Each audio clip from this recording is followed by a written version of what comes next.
I want to reassure you that I'm going to put in some timestamps of when we are dispatching and when we are butchering. So if the idea of dispatching a rabbit on your own is uncomfortable or unsettling, you're just not ready for it, that's okay.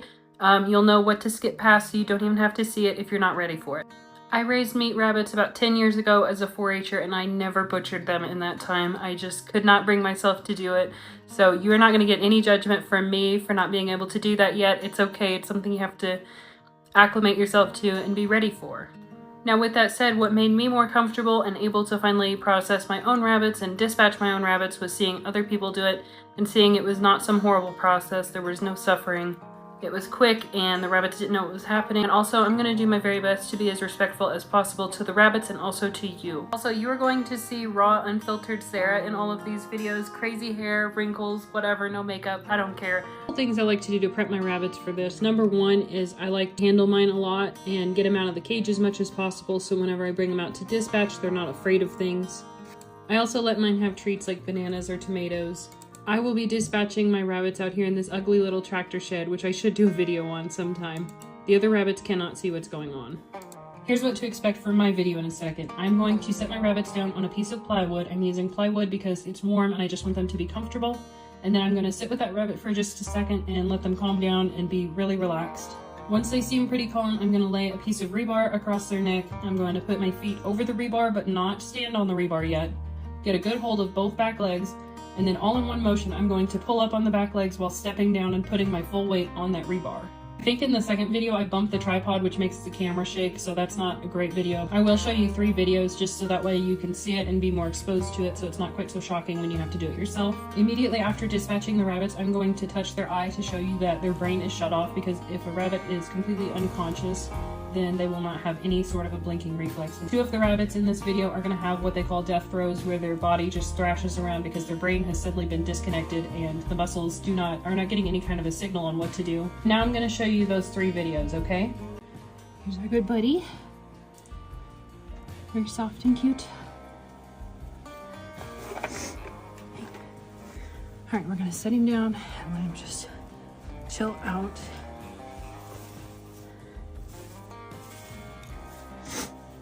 I don't want him to be upset or scared, so we're going to sit here and be calm for a minute. He's used to being petted. He's not super used to being out of his cage. It is very cold and my nose is running, and it's very windy, so I might have to do a voiceover later. We'll see.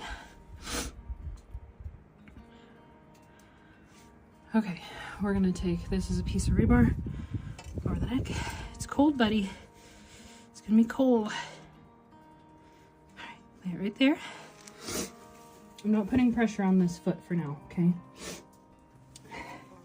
Just putting it there, just to secure it. Can't see it. I got his back legs. He's just chilling. All right, one motion, okay? No pressure yet.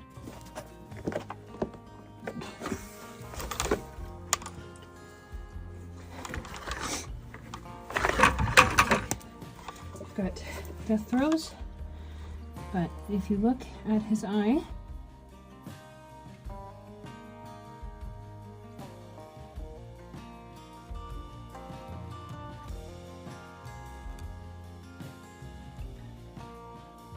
he's gonna kick for a second, okay?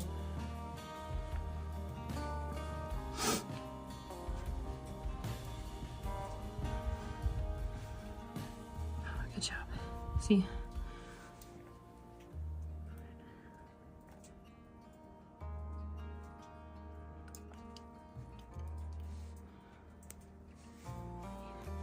Again, brain is connected to the eye. There's no reflexes when you touch the eye. That's how you know he didn't feel that. There's nothing going on in his little brain. That is always the goal. Thank you, Bunny. Let Bunny explore for a second. He doesn't, he's not really worried about anything. He's just checking stuff out. He's curious. That's what we want. We don't want any scared creatures. So it is very cold and it's windy. I hope I don't have to do a voiceover. I probably will. I've got my hand on the rebar where his neck is going to be to warm it up because I don't want that to be cold on his neck. kind of like that, kind of like warming up a bit before you give it to your horse. Hey, buddy. Okay, so I'm gonna lay it on his neck. I'm gonna get 1 foot right here. He's like, what are you doing? I'll give it a second so I don't scare him. I don't want to scare him. So, slide. I'm gonna get 1 foot on it, but no pressure while I pick up back feet and get ready.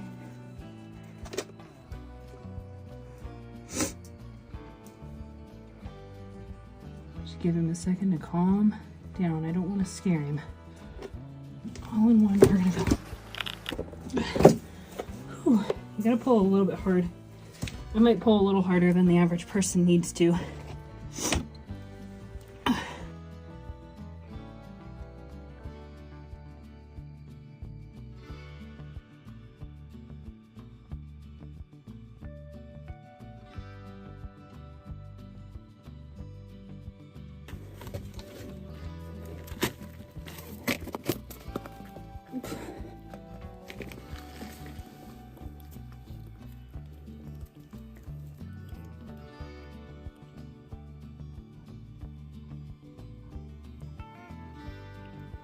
Thank you. All right, I'm gonna do this as quickly as I can. I've got 3 bowls right there. My rabbit, I just put little holes in his Achilles tendons. It feels exactly like your ankle. So there's a big bone in the front, a little bone. It's not a bone, it's a tendon. Pop it in between the bone and that tendon. I just used 2 little screws right there. It's super windy, super cold. I hope the audio works. I want you to know I tried filming this in daylight, but the cats kept knocking the camera over. I'm gonna try and set this up so you guys can see the same thing now as when you actually do this for yourselves. I'm starting a little lower. Most people start up here. I'm gonna start just a little lower so that way I'm not nicking where this little screw is. You can kind of see that screw right there. So just a super, I try to part the hair a little bit to start. Watch your fingers, please. I say this as if you're doing it right now with me. Normally I use a buck knife. Tealstone Homestead suggested X-Acto knives, and we're gonna give that a try. If you have never butchered a rabbit before, I don't want you to think that this is going to be crazy hard. You're going to be slow at it, but you'll probably do a great job. I don't know, it kind of comes naturally. I think it'll probably come naturally to a lot of you. We're going to cut all the way down to the pelvis. There we go. Once we start this, you'll realize how easy it is to get your fingers under it and work with that little, it's a white membrane.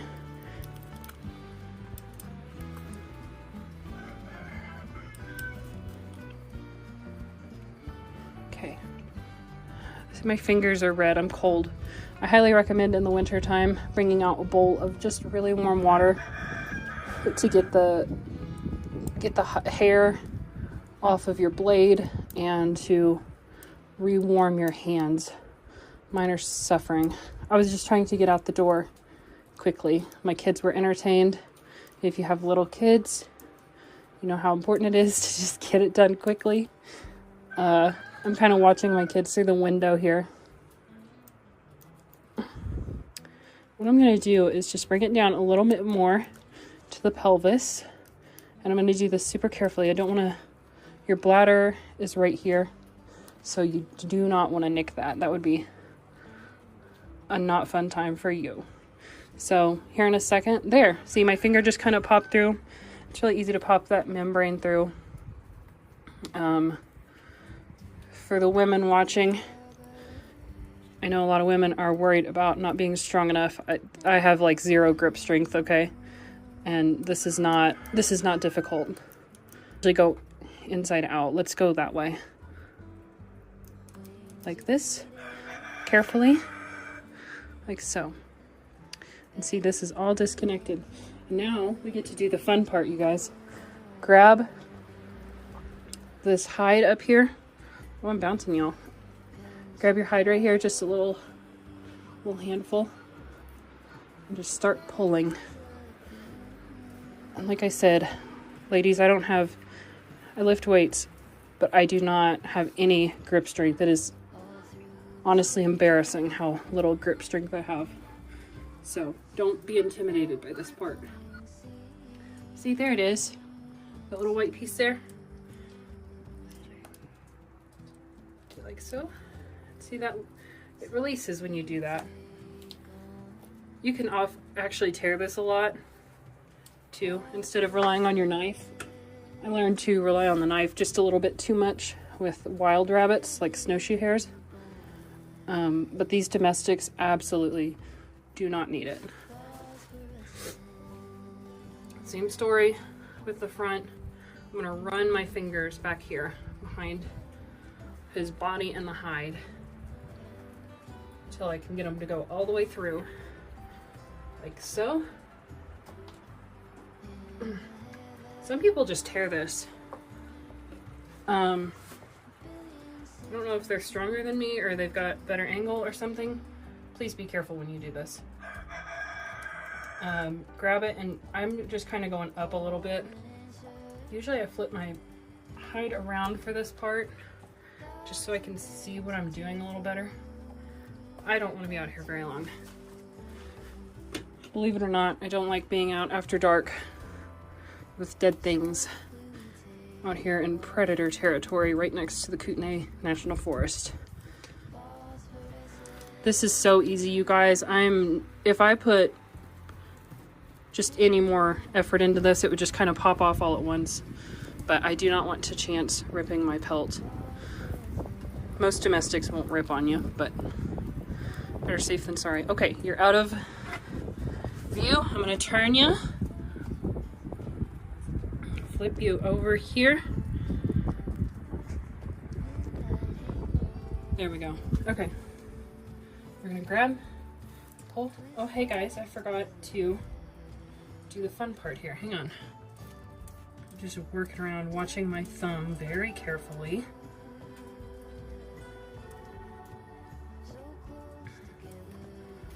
I do not have a bone to go through here, because when we did that cervical dislocation, it literally just unplugged the brain from the spinal cord. There is blood pooling in here. There we go. That's what our little blood bucket is for. It may not matter where you live, but where I live, there are a lot of predators, so I try and catch everything in a bucket and just get it in my compost bin, not here by the house. I do not want blood on the ground by my house.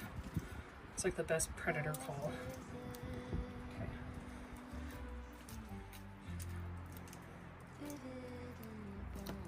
Okay. Ta-da! I am going to use the whole animal. I will show you how to use the whole animal soon.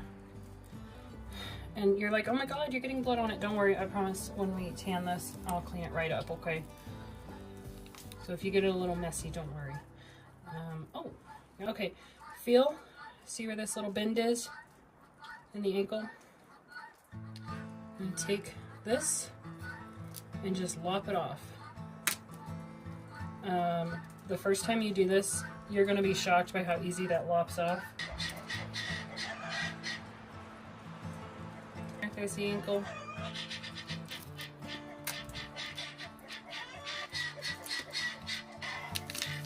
Pull.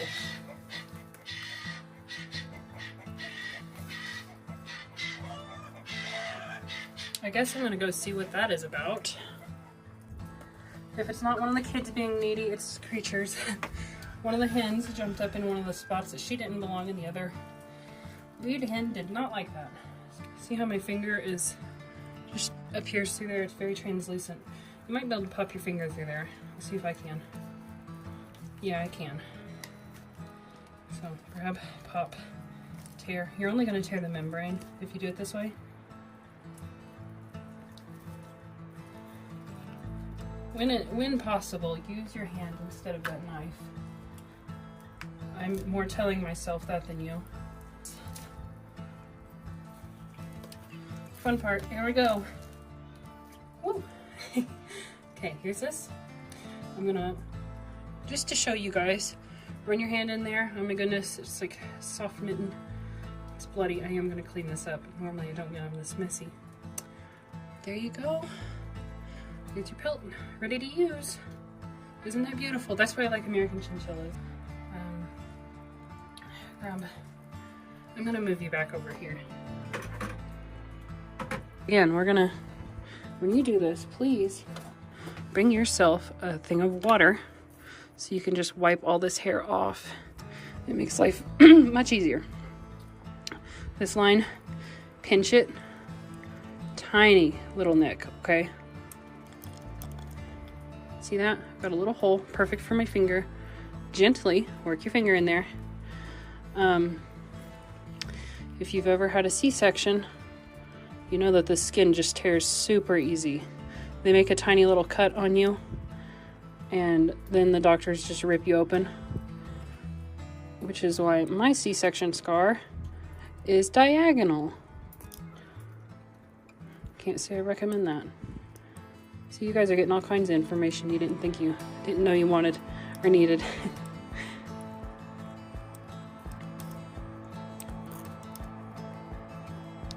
See, I'm just kind of splitting it, and I never let my blade go past my fingers.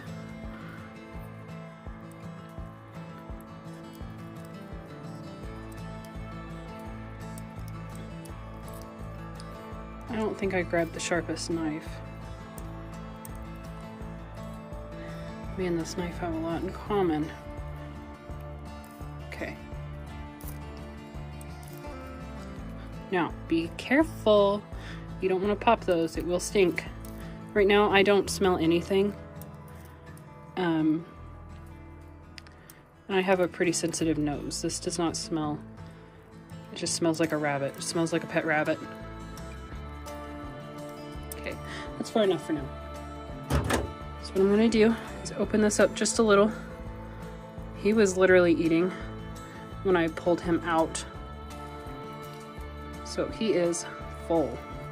Some people will fast their animals. I don't like to do that because if a rabbit is fasting, they are really uncomfortable. You know how when you think about food, you start drooling and you get that saliva buildup? They have that going all the time, whether there's food around them or not. And if you, there we go.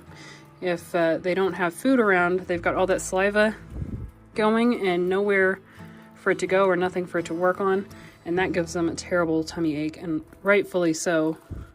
It stresses them out. So I don't like to withhold food. I learned how to, don't worry guys, we are going to get the rest of this in a minute. I don't like to withhold food. I don't want them to be stressed. See all this white stuff, you guys? This is all fat. Kidney, bladder. Do not pop the natural balloon. It is disgusting. I actually have never done that.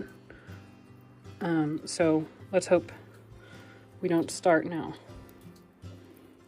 On a younger animal, you just grab this and kind of pull out. On an older one, you might need to cut up here. I'm gonna go ahead and cut it just as out of an abundance of caution.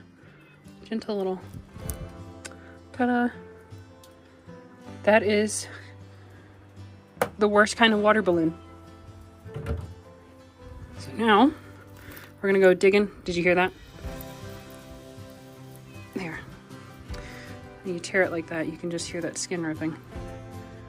Look at all that fat. I know people are concerned about rabbits not having enough fat on them, which I totally get. If you've only had wild rabbit, then that is not a fair comparison at all. Okay, that's a kidney. It's very healthy. Very fatty.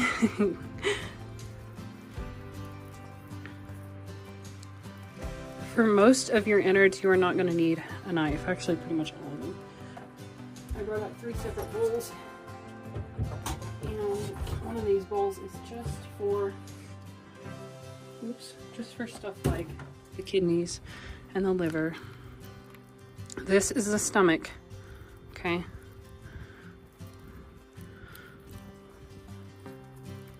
If you've never butchered a rabbit before, you might panic and be like, oh my god, there's a baby bunny in there. Don't open that.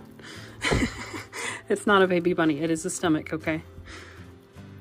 Just connected to the liver. Usually I can just kind of pull it out, see if I can. Here, yep, it's gonna come out super easy. Ta-da.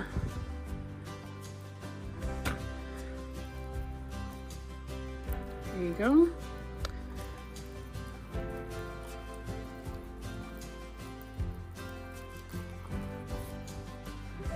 All right, this needs to come off, okay?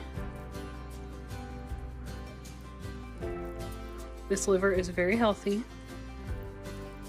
You always want to look for white marks on it or any other discoloration because that will let you know if you have a sick or a healthy rabbit. Now this white stuff here is fat. Okay, it's not in the kidney or in the liver. Oop, there it is. I feel like I say that way too much. Pull this out.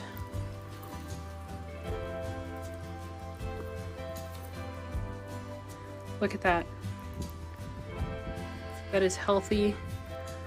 This was a healthy rabbit. I love to see that. Okay, I'm gonna put that in there with my little organ bowl. And now you've got this other membrane. Look at all that fat. Oh my goodness, I'm gonna talk about it forever. This membrane holds your heart and your lungs. So just use your fingers, pop it open. See that rib cage in there, protecting it all? This part is gonna be the messiest. And yes, I will be washing this long sleeve after I get done. Let me see if I can tilt you off. Okay, this is the lungs. They're light pink. Let's see if I can get them out of there. Wish there was an easier way to get that out while showing you what's going on. Oh, there's a cold breeze. That is so cold. Okay. Here you go. Here's your heart. Ta-da. Lungs. The lungs are going to go to the chickens. The heart is going to go to my dog. This is the trachea or esophagus.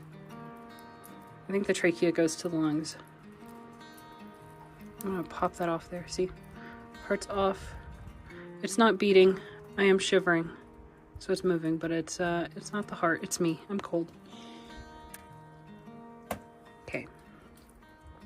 That is all done. See, there's just a little blood in the cavity. The tail has a bone.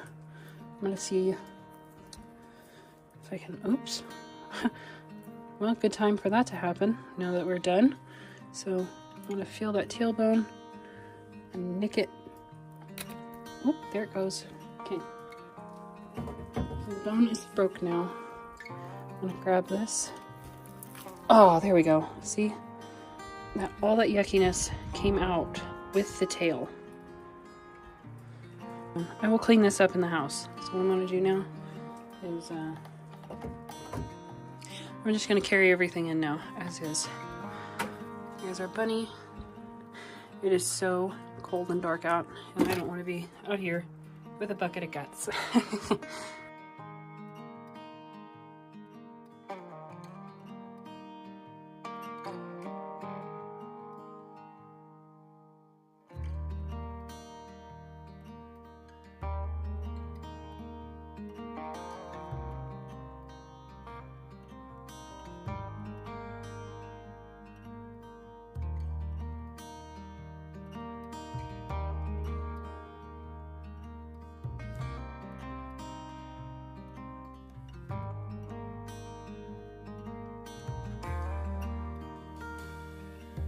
It's also where I'm going to lop it.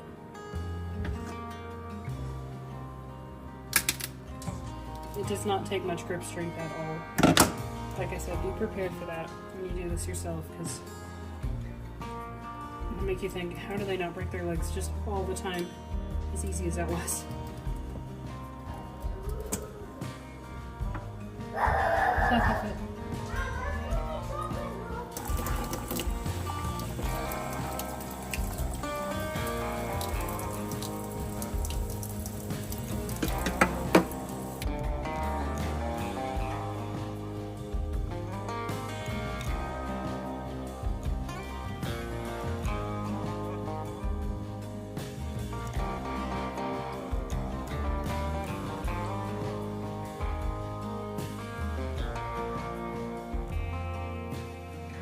I'm putting these 2 rabbits into a big pot of cold salt water that will let them wet age and get past rigor mortis so we can cook with them. I'm also putting the organs into a saltwater brine. There was quite a bit of fat on these 2 rabbits, so I'm going to use this save fat to make a tallow soap. The stomach, internal organs, and the tail are going into my compost heap, and they are going to feed the garden. I've also started tanning these pelts with the other pelts that I've saved up and kept in the freezer. Make sure you stick around to see how I tan hides with common alum and salt. I'm also going to show you how to extract the brains from the skull so that way we can brain tan. I will make videos for each of these things, so make sure you come back to see that.